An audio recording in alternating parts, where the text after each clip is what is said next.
welcome friends, welcome family. This is Liberation Women. We are here again for our show talk, which is the Women Talk. So last week we've been deliberating on the fundamental part of marriage, and I think we discussed so many things concerning marriage, how marriage should go. So a lot of issues rises and a lot of discussion concerning marriage. So we are here today. Before we end our discussion last week, we talked about bringing out the three position of biblical reason of marriage. Looking into the three position of biblical marriage. So there are some discussion that we discussed last week that was really interesting concerning a lazy husband or a lazy man. So we are also going to look into it, how to identify a lazy husband or a lazy man for today.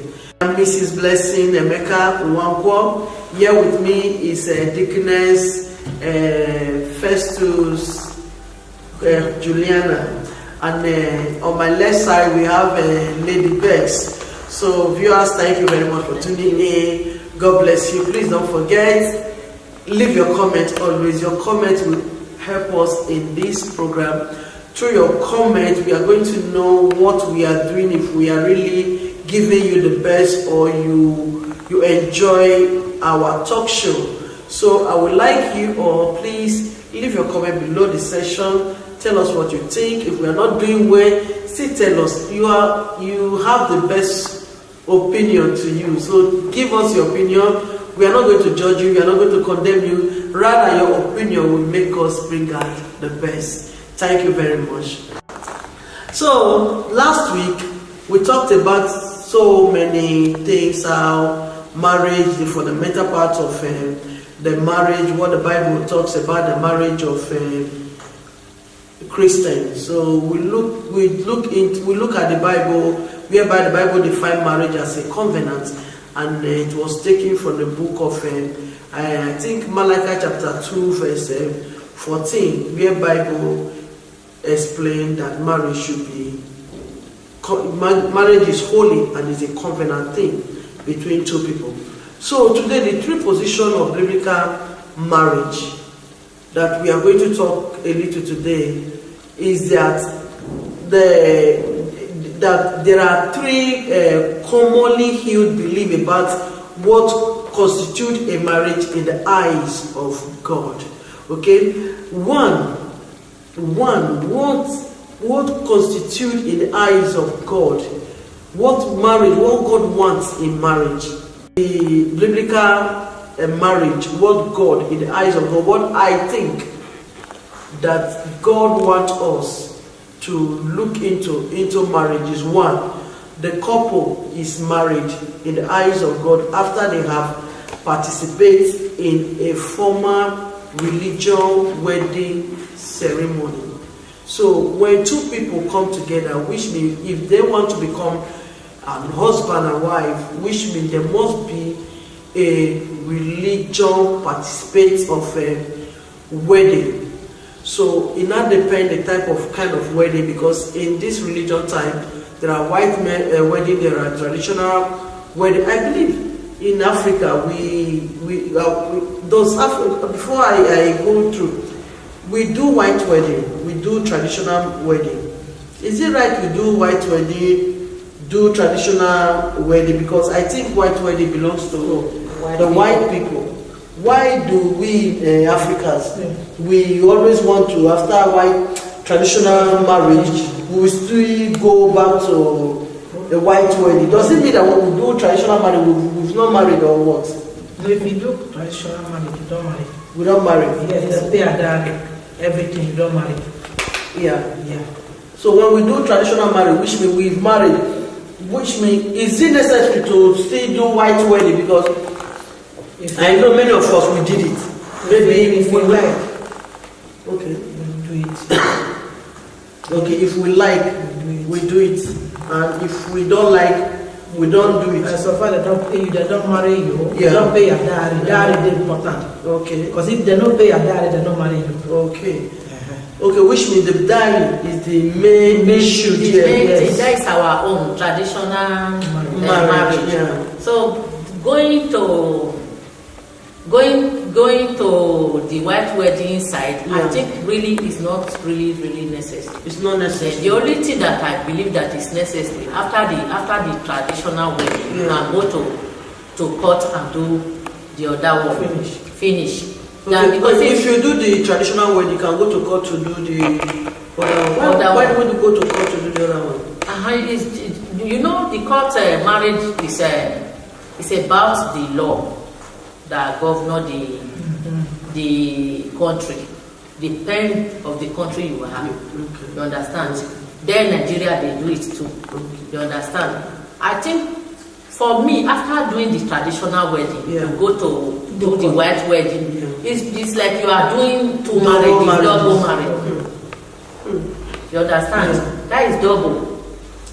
Okay. I think it's not really necessary. Okay. Which means, are we not saying that it's not necessary, like for a believer after doing your traditional marriage, there is no need of calling the white wedding, going. If you like, you do it, because if you want to do white marriage, you make people to know.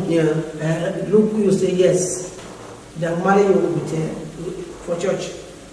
But the point is that if you do marriage, they pay your dowry.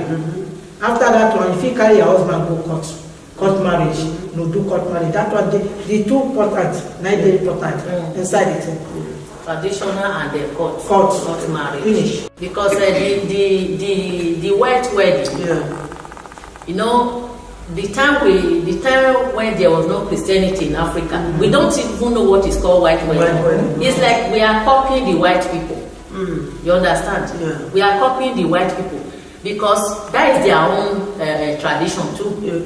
Have you ever seen any white man after doing white wedding go and do traditional wedding? No. They don't. I don't think they even do traditional wedding. No. Their own is just go and do their white wedding, and then even they can even take. Do you know that they can even take the certificate of the white wedding to court, and court will seal it.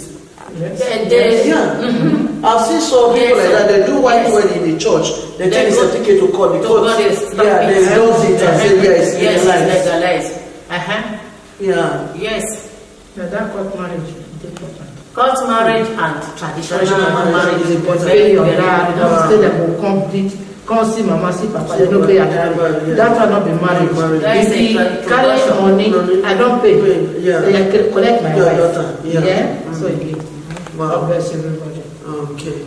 So viewers, you've heard the traditional wedding where you are married to your spouse. Your traditional wedding, the traditional wedding is still wedding, okay? As long that the two partner, the family are in agreement together, bringing their son and their daughter to accept their dowry and giving their daughter out to the man is acceptable, and it is agreement between the two people, and is acceptable in the eyes of God, and is also acceptable in the eyes of men. So it does not really warrant a lot of making a white wedding, a lot of expensive, making the whole world my wedding is the best or whatever. What matters in a wedding is the two concept of the two family is what matters. What the two family, they agree that yes, I'm giving my daughter out to you in agreement, and they give their daughter out to you, it is acceptable, and God recognizes that marriage. Okay, so if you are still single or you are looking for a husband, and you think that getting your husband, you must first of all do big wedding, that is how you will be recognized that you are a married person. No, far from it. As long that your husband to be comes to in agreement with your own parents and you coming together, it is acceptable. That traditional marriage is acceptable in the eyes of God and is also acceptable in the eyes of men. God bless you. And the second one is the couple is married in the eyes of God when the couple is legally married. You see, so when the couple is legally married, just what we said now, the parents of the girl accept, the parents of the boy accept, and they sign up, say yes. Just illegally married, you said the people said you are going to take them to court as well. Court endorses, they say yes, they know that this boy is married. Is also, they will sign document. Okay, as long as the two parents agree, the boy and the girl agree, and the document sign, yes, I have given you my daughter, yes, this boy accepts you as my son-in-law. My dear, that is legally marriage. It's not illegal, but legally married. It's accepted in the eyes of God and is accepted in the eyes of men. And thirdly, the couple is married in the eyes of God when the physical union is consummated through sexual intercourse. Okay, the couple, when they are married, they can do whatever they want to do. They is being accepted. Okay, because two of them, they are now one. Because the Bible says we got married to do what? To produce. So we are to marry and to produce. So it's produce. Yeah, the next thing to do is to produce. Okay, so that is what you need as a couple. You need to come together. Your man and a woman coming together, having a sexual intercourse is not a sin, because the right thing has been done. The two parents have recognized themselves, they've agreed, and they've signed up, and it is recognized in the eyes of God and the eyes of the family and witnesses as well. So God is the witness in such a marriage. So thank you very much. The Bible defines marriage as a covenant, just as what we read the last program, that marriage is a covenant and is holy. Okay, so the reason of God